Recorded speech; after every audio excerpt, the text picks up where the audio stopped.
chocolate chip cookies. Take a bite. Oh my God. 1 stick of butter, 2 1/3 cups of flour, teaspoon of baking soda, kosher salt, 2 cups of dark brown sugar, 1/2 cup of granulated sugar, 1 tablespoon of vanilla extract. Add your softened brown butter, 2 eggs, room temperature.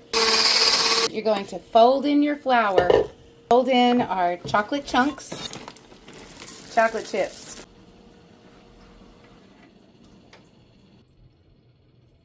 2 cups of self-rising flour, 1/2 cup of cocoa powder, 2 tablespoons of granulated sugar, 1/2 cup of brown sugar. Now you sift this, and that keeps it from being lumpy. Frozen butter, and you're gonna grate the whole stick of butter.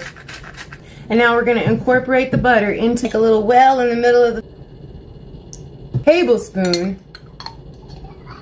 of vanilla bean paste and 1/2 cup of semi-sweet chocolate chips. And then you take your sticky dough, either with flour or cocoa powder, and we're going to knead this until it is no longer sticky.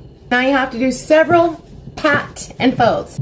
Roll out your dough till it's about 1/2 inch thick and press it in. Don't spin them. Bake them for 14 to 16 minutes. Your biscuits are done. You're going to dust them with some powdered sugar. A vanilla pudding, 2 cups of milk, whisk it for about 2 minutes, whole tub of Cool Whip, fold that in, vanilla extract or vanilla bean paste, diced up apples to your pudding mixture and give that a good mix. Now we got to chop up the Snickers.